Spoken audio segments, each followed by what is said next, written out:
serba salah. Serba salah. Tapi dari Rebellion mereka tidak akan bermain lapu-lapu di sini. Cukup menarik karena posisi dari Fredrin yang kemungkinan juga bisa berada di area XP lane.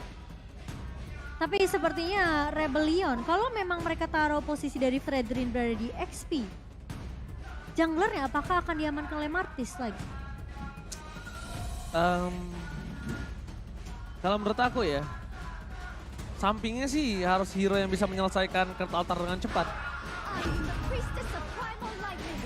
Edit. Kalau menurut aku sih itu. Edit posisi XP lane. Atau roamer justru untuk Godiva. Menurut aku ya, editnya EXP. XP ya? EXP. Head to headnya kuat ya. Atau enggak bahkan, kalau dia mau di roamer, cowoknya main di EXP, Timo. Junglernya, dengan posisi seperti ini, mereka mainin Hanzo. Lihat front lanernya ada 3, 1, 2, 3 nih sama siapa? Paramis. Paramis. Ini depannya tebel sih. Depannya tebal, main ke backline susah. Ditambah lagi cowoknya bisa jamin ke backline. Dan di sini di kiri 2 pick ini, mereka belum ada hero yang bisa ke arah backline. Junglernya udah nggak bisa ke backline. Yuzongnya udah di ban. Yuzongnya udah di ban, bisa Hanzo. The Benedetta bersama dengan S. Oh, Benedetta bisa ke arah backline. Tadi aku pikir mereka bakal pick Rafaela loh. Setidaknya buat sustain buat team fight-nya ya. Enggak, paling enak tuh Freedom sama Estes. Udah tebel iya, healingnya nggak habis-habis. Masalahnya ketika Fredrin, Estes, dan Beatrix mereka berkumpul jadi satu ditambahin Curse Altar. Combo-combo combro kalau kata Bremong Star.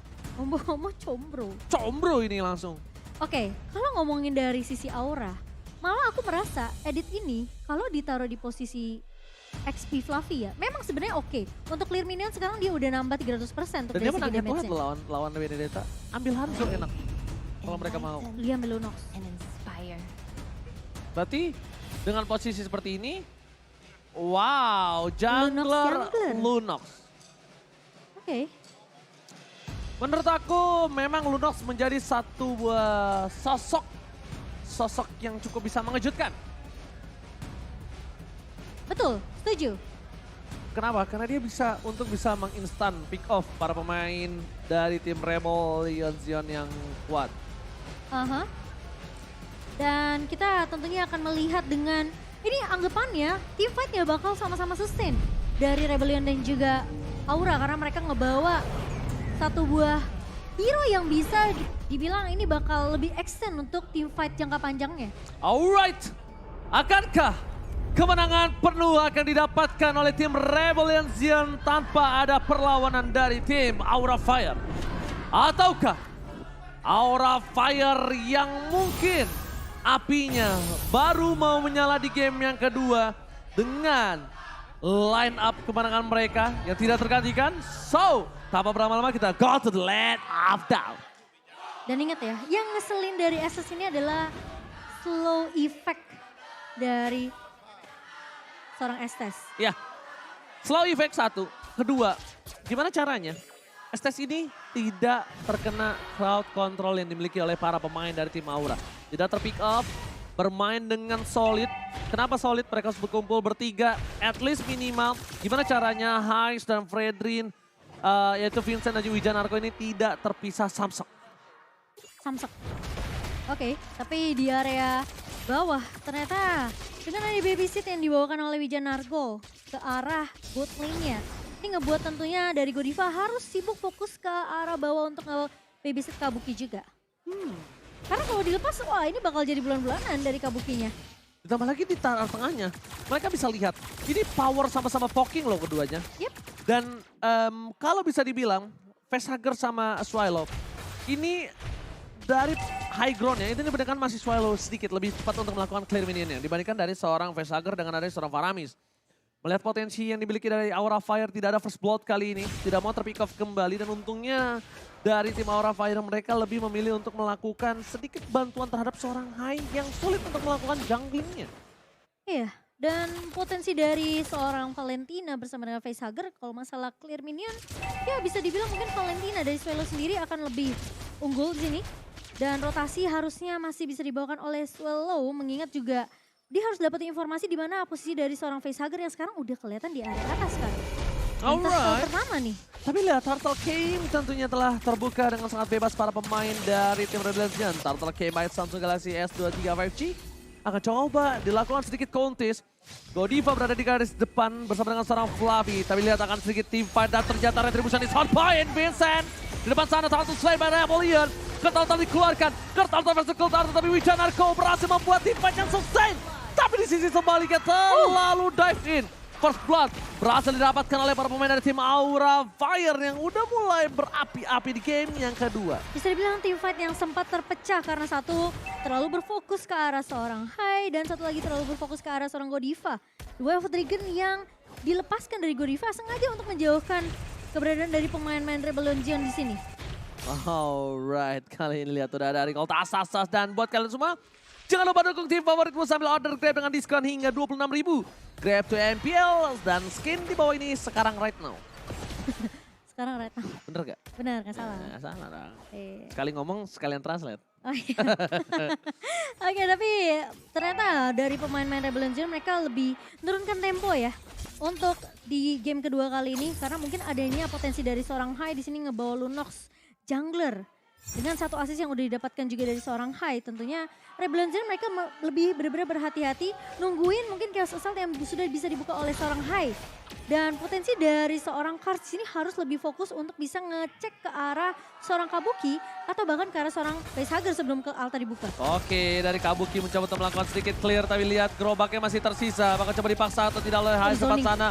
Dua Strike belum dikeluarkan, menuju ke arah seorang Swallow. Masih ada crowd altar, menuju ke arah belakang. Para pemain tim Rebels yang mereka tidak mau following up dengan team fight dimiliki dari tim Aura Fire dan lihat teleprediction. Satu menuju Aura terhadap seorang Eterna. Sisanya menuju ke arah Rebellion Zion untuk talent prediction kali ini based on game yang pertama. Tapi lihat depan sana ada satu bot sound. Pasal Flicker telah dikeluarkan dan bahkan Vincent mencoba mendapatkan satu dan gagal. Para pemain dari tim Facehugger kali ini masih berhasil selamat dan Hai. Darkeningnya tidak berhasil keluar dengan maksimum no target detection. Tapi itu yang harus dilakukan sama Rebellion Zion. Atau enggak mereka kalau masih stay di area rivernya, kemungkinan justru Hai bisa untuk mengontes pemain-pemain dari Rebellion Zion yang tadi sebenarnya gagal untuk menumbangkan seorang Facehugger. Dan bisa dibilang Archater dari seorang Fluffy memang tidak connect juga tadi. Betul sekali. Blazing duet dikeluarkan. Flicker from Mice mencoba untuk melakukan sedikit kekeran Reno Rapatika. Nampaknya tidak. Nampaknya Hais memilih dengan sabar mundur ke arah belakang. Tidak mau terlalu terburu-buru. Action yang cukup gagal dilakukan oleh seorang Hais. Tapi lihat ada Kaz. Di depan sana mencoba untuk melakukan sedikit distraction. Para pemain dari tim Aura Fire di depan sana. Apakah Fluffy flickernya sedikit unlock tempatkan. Satu Retribution mengejutkan permainan dari tim Rebellion Zion. Lagi dan lagi dua serta diamankan. Vincent mencoba untuk bertahan. Mencoba diselamatkan. Tapi Vincent ter-take down. Fluffy itu strong. Dan Swallow mencoba untuk melakukan sedikit recall, tas, diputar corner. Itu udah, Fluffy udah pasti gak bisa kemana-mana. Udah bisa kemana-mana. nyangkut di corner ya. Nggak bisa Di ngegeser. kandangnya Turtle. Dan item misalkan motion. Ya bisa dibilang dari seorang Swallow di sini lebih berfokus untuk, yaudah dia selesaiin dulu Clock of Destiny-nya. Dan kali ini bakal berfokus untuk dapetin gimana satu buah buku untuk cooldown reduction ya. Sementara pemain-pemain, kalau kita ngeliat dari Hai sendiri udah menyelesaikan Blade of Despair di sini untuk physical damage tambahan. Untuk pemain-pemain dari Aura Fire yang mungkin kelihatan lo ini bakal terkena damage 25% tambahan. Sementara Kabuki udah menyelesaikan Demon Hunter Sword-nya. Perbedaan naturalnya bisa dibilang cukup jauh dari seorang Kahais dan juga Kabuki. Tapi lihat satu terdeteksi. kali Reno Apati itu yang ngebuat langsung Kabuki harus mundur. Tapi yang lebih masalah satu. Terdeteksinya itu. Iya. Yang bisa dianggap ada dua player di arah bottom lane. Itu player sense tuh. Ya deteksi yang bakal coba didapatkan. Flicker telah digunakan. Tidak ada nampaknya dalam suara crowd altar di following up. Berhasil menutup pergerakan Aura Fire. Mencoba dibalikan kembali Hais dan ternyata Vincent berhasil menutup. Mencoba untuk meng-cutting sedikit terlambat. Disengage yang dilakukan Rebellion Zion membuat tim Aura Fire mereka kehilangan banyak source. Tapi nampaknya tadi bukan Flicker yang menggunakan Godiva ya. Karena Flickernya masih cooldown ya Momochan ya. Iya. Dia lebih menggunakan ke arah Sumpo juga untuk mundur bersama dengan satu jual jet kundo. Di poking. Di poking sedikit demi sedikit. Mencoba fokus ke arah turret. Berhasil didapatkan. Ada Kaz di depan sana. Langsung dengan Alex Tova. Ada blow mundur ke arah belakang. Dapatkan double stun yang sangat mahal. Belum bisa bisa di following up. Spray down from Hais. Membuat Fluffy mundur ke arah belakang dan tidak bisa melakukan following up lagi. Tapi satu hal yang dimanfaatkan oleh seorang Kabuki. Lagi-lagi split push yang dimana informasi sudah didapatkan 4 pemain di area bawah dari Rebellion Zion langsung dengan sangat amat sigap instan menukarkan laningnya dan berfokus untuk melakukan split push di area atas. Sementara Rebellion Zion mereka nggak peduli dengan skirmish, mereka nggak peduli dengan team fight. Objektif pertama mereka adalah mengamankan turret objektif secepatnya, bisa masuk ke area jungle-nya, benar-benar mematahkan vision yang dibuka sama Aura Fire. Mereka gak akan bisa masuk untuk ke area jungle lagi. Perfect turtle. Yes. 3 turtle tanpa lawan dan fun fact-nya by Grab. Hanya Godiva yang menggunakan edit di season 10 sebanyak 2 kali dengan win rate 100%. Itu nggak posisi belum di buff ya. Dan Romer. Yes. Beda dengan sekarang EXP Lane. Yep. Dan bisa dibilang Godiva ini akan menjadi satu buah tombak untuk melakukan pick over. Dan Edit lah yang akan mengcounter dan mengcover pergerakan dari seorang Rebellion di garis frontlinernya. Mereka tetap harus membuat seorang Hai ini terjaga. Hai ingat, dia adalah one way ticket team fight. Ya. Tidak ada team fight aman, tidak ada sustain team fight kalau dari keningnya tidak maksimal, tidak berhasil terkena target yang maksimal dan tepat. Dan bahkan fokus ke arah turret menjadi keputusan yang cukup tepat. Vincent di garis depan, mencoba di following up oleh seorang Vincent Narco, too strong right now. Dan lihat deh, pergerakan dari Vincent itu dia nggak terlalu overcommit untuk cari team fight sama Aura Fire. Tidak, dan Dia cuma presensi aja. yang penting 3 mereka menempel. Iya kan? Mereka nempel Hais, dari Wijan Narco juga mereka bertempelan dengan seorang Vincent. Sekarang udah di atas menit 5, mereka udah bawa formasi 4-1, lihat. Ngebiarin aja Haze-nya jaga posisi di area belakang. Sementara 4 pemain dari Rebellion Zion melakukan zoning. Oke, lihat soalnya depan sana. Berhasil flicker dan Gold tak dimiliki. High spray dan dikeluarkan dari Kabuki. Tidak berhasil mendapatkan siapapun yang mendapatkan too strong. Kabuki almost tertakedown. Vincent versus everybody. Ditukarkan dengan satu buah cangkel yang mahal. The power of retribution. Mereka mencoba untuk mundur ke arah belakang dengan inisiasi dari seorang Fluffy yang berhasil mendapatkan satu buah tiket yang mahal. Cuma problemnya dengan adanya resurrection dari Vincent yang masih terlalu cepat. Ketika Lordnya muncul nanti, mereka akan siap team fight kembali dan selamat datang Bapak Lord yang terhormat memuncul. Iya, tinggal tarik ulur aja beberapa detik dari pemain-pemain Rebellion Zion dan sebenarnya memang kunci dari Aura Fire di sini adalah nggak bisa membiarkan high-nya tumbang. Oke, team fight kembali terjadi dari kening tadi dikeluarkan mundur ke arah belakang. Well, sedang dikeluarkan Swallow. Kertautan menjadi satu buah pemanis team fight yang dimiliki oleh tim Rebellion Zion. Hai, bisa untuk mengamankan posisi. Retribution is power. Hai masih mendapatkan satu buah poin tambahan. Dan bahkan Hai mencoba untuk menghindari damage dari seorang Hai. Damage-nya hilang. Tapi akan ditukar dengan Patrick. Godiva take down. Dan Facehugger tersisa bersama dengan seorang Kabuki. Setidaknya at least ini akan menjadi sebuah laning phase yang terdorong di 3 lane yang berbeda. Dan Rebellion Zion sedikit ketertinggalan dari laning phase di arah top lane karena mereka tidak memiliki power clear minion yang cepat. Tidak ada high ground defensif yang kuat. Walaupun masih ada satu buah Benedetta yang baru hidup kembali ke lane of Dawn. Benedetta dari Kars yang fokus untuk dia memeltdown damage dari seorang Kabuki. Dia fokus langsung ke arah backline. Phantom Slash, Alto Final Blow, bikin Kabukinya low sampai Kabuki harus keluar dari team fight pemain-pemain dari Aura Fire dan team fightnya jadi timpang. Rebellion Zion akhirnya mereka langsung menabraknya ke target yang lain yaitu Hai. Dan sadar gak sih Momochan? Ketika jawabannya adalah Swallow. Ketika Swallow ini berhasil didapatkan, tidak ada crowd altar tambahan. Itu adalah keputusan yang sangat tepat. Lihat tim fight tadi berujung dengan adanya Lord yang mahal. Dengan under kondisi yang dimiliki dari tim Aura Fire, setidaknya dia membayar 2.000 gold utang yang dia miliki. Oke. Tapi menurut aku Vincent gak boleh terlalu overcommit juga sih. Dia Asal- benar-benar harus, ini posisi dari Rebellion Zion PR-nya cukup banyak. Mereka harus paksain altarnya kepake duluan. Siapa yang masih punya altar itu mungkin bisa menangin team fight-nya. Oke, tapi jujur ya, Kars ini menurut aku benar-benar harus tidak boleh jauh-jauh sih. Kenapa? Posisinya nanti Kars yang akan coba memotong following up team fight yang dimiliki dari Aura. Oke. Gimana caranya? Bermain front to back tapi backnya Aura Fire yang memiliki damage itu nggak bisa ngedeliver ke depan. Karena ada Alex Savannah Blow di sananya membocah. Dan seperti ini harusnya dibuka nanti. Terlalu terburu-buru, team fight terjadi. Kalau tahu bersama dengan satu buah heal yang sangat instan. Hai! Spreader dikeluarkan bersama dengan Kabuki.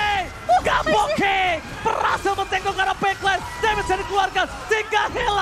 Ini bencana untuk tim Aura Fire. Terlalu terburu-buru ngebuka Electro Final Blow di posisi turret yang masih berdiri. Kars tidak boleh membuka seperti itu. Dengan under kondisi yang mereka miliki, lihat.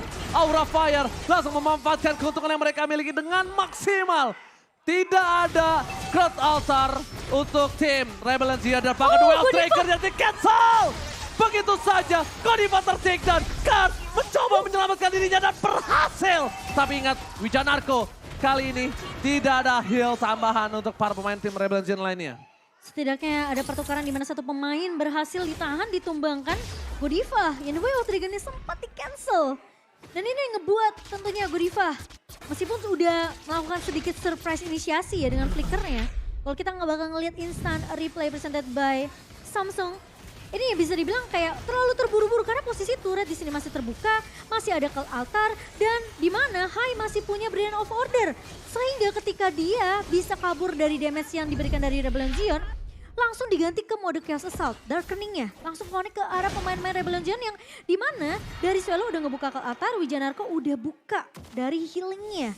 Jadi bisa dibilang Blazing of Moon Goddess-nya ini udah kepake duluan. Semua pemain-pemain dari Rebellion Zion mereka gak punya damage tambahan dan Heist menjadi orang pertama yang tumbang. Sehingga gak punya damage tambahan, Kabuki selalu ngebuka dengan satu buah Blazing Duet tanpa bisa dikira-kira oleh pemain Rebellion Zion. Oke, kartu altar telah dibuka, ini menjadi cukup berbahaya. Fokus ke arah Heist. Heist ditumbangkan dengan cukup instant, Vincent. Gak bisa menyelamatkan damage yang diberikan para pemain dari tim Aura Fire. Mereka fokus menuju ke arah seorang Heist. Tapi di sisi arah top lane, permainan Rebellion mencoba untuk mendorong sedikit minion yang mereka miliki. 2000 gold keuntungan Rebellion dibayar lunas dan langsung di-owning oleh Aura dari different gold yang mereka miliki. Iya, sekarang 2000-nya pindah nih ke sisi lain ya. Kalau tadi mungkin Rebellion Zion mereka lebih unggul 2400, namun sekarang Aura Fire menyentuh angka di 3000 di menit ke-13 kali ini dan bahkan Lord-nya berjalan menuju ke area mid lane yang dimana Kabuki sekarang udah damage-nya udah paling tinggi. Damage deal by Axe yang dimana PR lagi untuk pemain-pemain Rebellion. Kalau mereka mungkin fokusnya ke arah facehugger harus ngebuka ke altar, tapi sekarang ingat PR mereka adalah mereka harus siap dengan inisiasi yang bisa dibuka oleh seorang Kabuki dengan satu buah Blazing Duet yang bisa muncul Oke, kapanpun. Kars lagi-lagi terperangkap, tidak bisa diselamatkan, mundur ke arah belakang. Aura Fire mencoba untuk mendobrak para pemain dari tim Rebellion Zion. Power dari Kars tidak bisa dibendung kembali. Hai, terkena damage cukup besar.